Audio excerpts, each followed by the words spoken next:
उत्तर प्रदेश में आवारा मवेशियों की तादाद में हो रही लगातार वृद्धि और इससे किसानों को हो रही परेशानी अब राजनीतिक मुद्दा बन गई है। योगी सरकार पर गायों और गौशालाओं की दुर्दशा का आरोप लगाते हुए कांग्रेस ने आज से गाय बचाओ किसान बचाओ पदयात्रा की शुरुआत की, जिसकी पुलिस ने इजाजत नहीं दी। यात्रा निकालने पर अड़े उत्तर प्रदेश कांग्रेस के अध्यक्ष अजय कुमार लल्लू समेत कई नेताओं को पुलिस ने ललितपुर में 150-200 कार्यकर्ताओं के साथ गिरफ्तार कर लिया।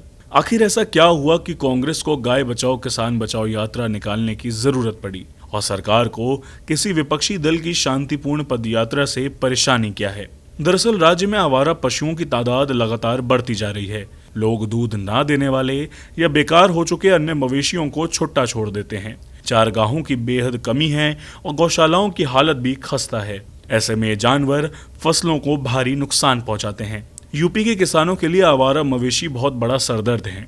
किसानों को फसल की रखवाली के लिए रात रात भर जगना पड़ता है।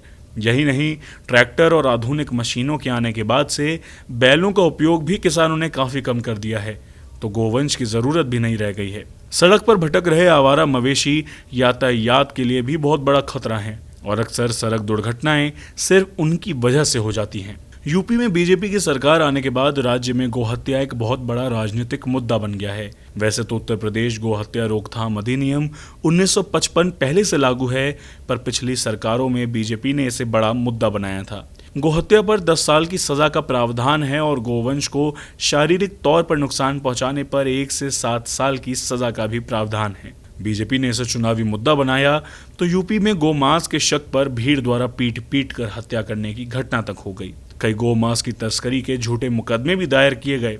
नतीजा ये हुआ कि पशुओं को दूसरे राज्यों में भेजने का काम रुक गया और ये मवेशी खड़ी फसलों को निशाना बनाने लगे। इलाहाबाद हाईकोर्ट ने कुछ दिन पहले उत्तर प्रदेश गोहत्या रोकथाम अधिनियम 1955 के लगातार दुरुपयोग पर कड़ी नाराजगी जाहिर की थी। कोर्ट ने कहा था कि निर्दोष लोगों के खिलाफ कानून का दुरुपयोग किया जा रहा है।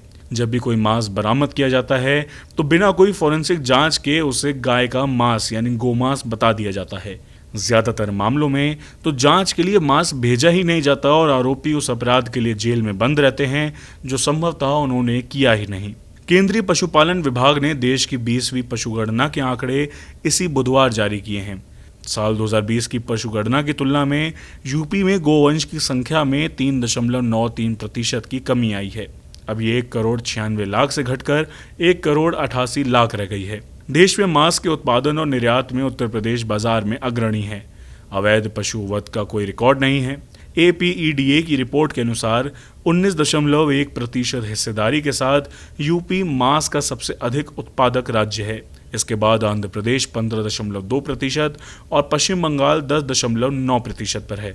यूपी के पशुपालन विभाग के अनुसार मांस का निर्यात सालाना 26,685 करोड़ रुपए है। अक्टूबर 2017 में all India meat and livestock exports association ने कहा था कि अगर मांस निर्यात पर प्रतिबंध लगता है तो राज्य के लिए कम से कम 11,350 करोड़ रुपए के राजस्व का नुकसान होगा और ये भी कहा था कि अगर ऐसा ही आलम रहा तो 2022 तक राजस्व हानि 56,000 करोड़ रुपए तक बढ़ सकती है।